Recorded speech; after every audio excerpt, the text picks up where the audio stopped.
नमस्कार। आज हम आपको बृहस्पतिवार व्रत का महत्व और व्रत कथा सुनाते हैं। आचार्य बृहस्पति देव परम कृपालु और शांत प्रकृति के देवता है, अतः सामान्य रूप से उनका व्रत करने, कथा सुनने और पीली गाय को भीगी हुई चने की दाल खिलाने मात्र से ही आपके व्रत को पूर्ण मानकर आपकी सभी मनोकामनाओं की आपूर्ति कर देते हैं। बृहस्पति देव को पीले रंग की वस्तुएं परम प्रिय हैं, अतः पूजा में पीले फूलों, पीले रंग के फलों और नैवेद्य के रूप में बेसन के लड्डुओं का प्रयोग तो होता ही है, चावल भी हल्दी में रंग कर प्रयोग किए जाते हैं। बृहस्पतिवार के व्रत में भी नमक का प्रयोग वर्जित है, अतः नमक रहित भोजन ही किया जाता है। बृहस्पति देव को पीली वस्तुएं प्रिय है, अतः आपकी पूजा में चने की भीगी हुई दाल का प्रयोग तो अनिवार्य रूप से होता ही है। व्रत धारण करता भी चने की दाल के आटे अथवा बेसन के बने भोज्य पदार्थों का प्रयोग करता है और बेसन के लड्डू प्रसाद के रूप में बांटते हैं। तो चलिए अब हम आपको बृहस्पतिवार व्रत की पौराणिक कथा सुनाते हैं, जो इस प्रकार है। किसी गांव में एक साहूकार रहता था।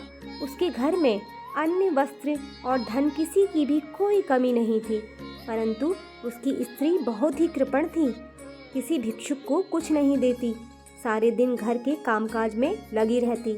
एक समय एक साधु महात्मा बृहस्पतिवार के दिन उसके द्वार पर आए और भिक्षा की याचना की। स्त्री उस समय घर का आंगन लीप रही थी। इस कारण साधु महाराज से कहने लगी कि महाराज, इस समय तो मैं लीप रही हूँ, आपको कुछ नहीं दे सकती, फिर किसी दिन अवकाश के समय आना।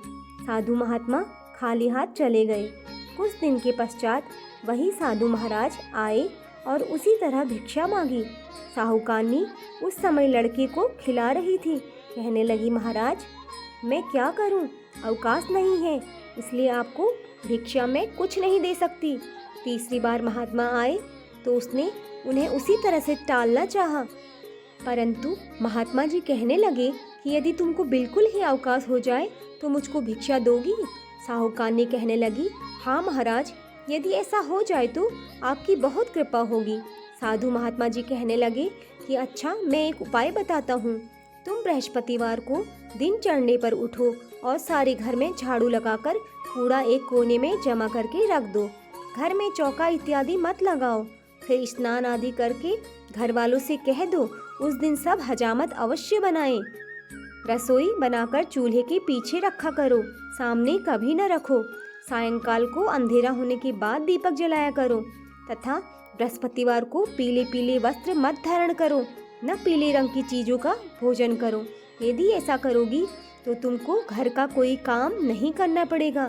साहूकारनी ने ऐसा ही किया। बृहस्पतिवार को दिन चढ़े उठी, झाड़ू लगाकर कूड़े को घर में जमा कर दिया। पुरुषों ने हजामत बनवाई, भोजन बनाकर चूल्हे के पीछे रखा। वह कई बृहस्पतिवारों को ऐसा ही करती रही। अब कुछ काल बाद उसके घर में खाने को दाना न रहा।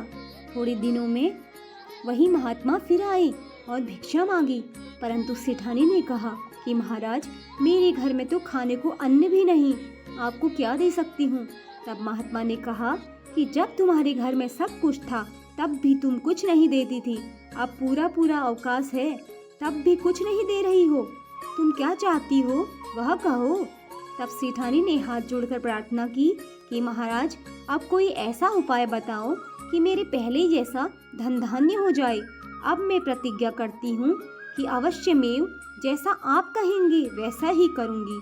तब महात्मा जी ने कहा, बृहस्पतिवार को प्रातः काल उठकर स्नानादि से निवृत्त होकर घर को गौ के गोबर से लीपो तथा घर के पुरुष हजामत न बनवाएं। भूखों को अन्न, जल, वस्त्र देती रहा करो। ठीक सायंकाल दीपक जलाओ। यदि ऐसा करोगी तो तुम्हारी सब मनोकामनाएं भगवान बृहस्पति जी की कृपा से पूर्ण होंगी। सेठानी ने ऐसा ही किया और उसके घर में धन धान्य वैसा ही हो गया जैसे कि पहले था। इस प्रकार भगवान बृहस्पति देव की कृपा से अनेक प्रकार के सुख भोग कर दीर्घ काल तक जीवित रही। बोलो बृहस्पति देव की जय।